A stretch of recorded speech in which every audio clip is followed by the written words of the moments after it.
calm down, nothing's wrong. Go to church and pray on it. What's going on? Yeah, I just don't think depression's a thing. That's a white people's thing. No pain, no gain. You're being silly. My name is a.k.a. Mendez. My name's Iliana Regan. Marty DeRosa. Erika J. Kendrick. Lainie Lenertz. David Chick. I am a former championship wrestler and a current author of Crazy is My Superpower. I'm a chef and owner of Elizabeth Restaurant and Kitsune. I am a stand-up comedian and a podcaster. A stand-up comic and an illustrator. Veteran of the U.S. Navy. Former Chicago Bulls, NBA cheerleader, and National Suicide Prevention Awareness speaker. Finally being diagnosed. It was a very challenging day. I was away at college. I was at Stanford. That was last July. Pretty recently, so within, I guess, the last year. I didn't get my first diagnosis until my late 40s. A lot of people would expect me to have felt weighed down or terrified or maybe anxious. So it really freaked me out. But simultaneously, the most liberating, relieving feeling in the world. Instantly just started feeling less weird about things and quiet and ashamed. If there's a name for this, like this D word, depression, that means that other people must have it. Everything kind of opened up a little bit. Getting an answer let me know that there was nothing wrong with me. I just had to work a little bit harder.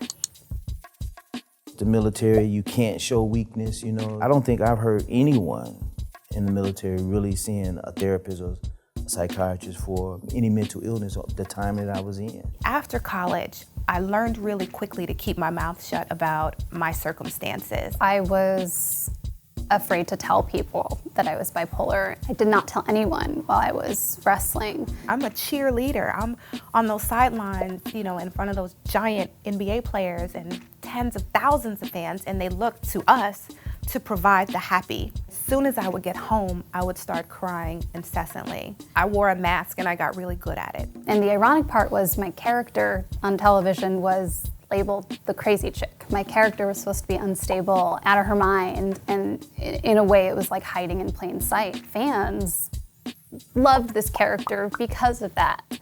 They embraced her crazy. I can't say if they would have gotten it or if they wouldn't have gotten it or if they'd have been empathetic and compassionate. I have no idea because I didn't even give them the opportunity. And they really taught me that when you were open about your flaws and you just put them out there, people are so accepting and forgiving and loving.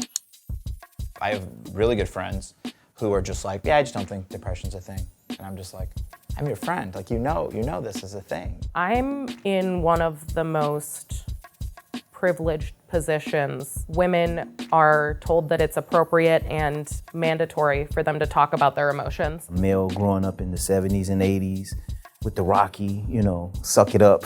This macho thing about like, wearing a helmet. When I was a kid, we didn't wear helmets. I've noticed that there is way more of a stigma in the Hispanic community. In our culture, it is, you know, go to church and pray about it. Black and brown communities don't report that they're dealing with mental health challenges or mental illnesses, primarily because of stigma. Machismo and this pride in being tough. White people go get therapy. White people can afford the luxury of saying, I'm in a mental health crisis right now. We didn't have a lot of money. We didn't have a lot of resources. And so you just didn't complain. And so when it comes to mental illness, that looks like I'm not gonna own that because it means that I'm weak. That's a huge power play when we're dealing with the men in the Black and brown communities. Before my book came out, I wrote an essay basically coming out as bipolar. I got my first gray hair that day. I was so incredibly stressed out about just coming out to the world. I was at MAD Symposium and a lot of the conversation was about, you know, mental illness in the restaurant industry or just in like the food industry in general. I'm out on the forefront saying, hey, I'm bipolar, I'm depressed. Flood of support.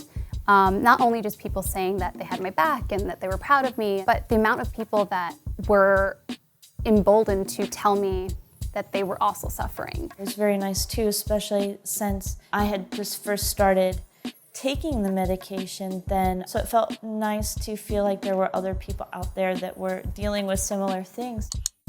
I think comedy and mental illness go hand in hand. I don't feel alone in some of my problems because most of the people I know and see every day have similar experiences? I would have these conversations with other comedians. We would sort of meet up and just sort of like, I don't know, have these almost like group therapy sessions. One of my employees that I had, actually 2 of them had come forward and began to talk about dealing with similar things. Oh, we all feel this way. This is super normal. I get emails from people every day and they're just like, just the most amazing emails. And they're just like, I thought I was the only one who thought this. And I had a guest on my podcast and someone told a story and they're like, I'm in a grocery store and I'm ready to cry because I thought I was the only person who felt that way.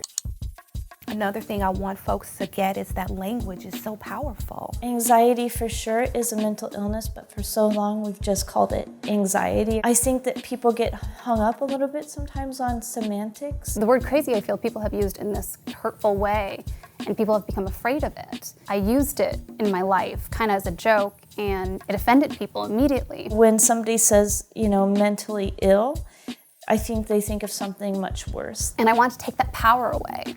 When you take something and you wear it as a badge of honor, it can no longer be used as a weapon against you. In that way, I like to call myself a bipolar badass. And like one of my friends is making me a cape with a big B on it. I think it's absolutely fine to call it mental illness because, that's what it is. And I'm a badass bipolar girl who's come out on the other side of this sticky life thing. 1 in 4 folks in this moment is dealing with a mental health challenge. That means if it's not you, it's someone you know. It could be someone you love. So then it becomes a human issue. Just listen and kind of hear what they're going through. Let them know they're not alone. Talking about it in a regular way, because you're a regular human and it's a thing that's happening to you. Address it right away. Talk about it.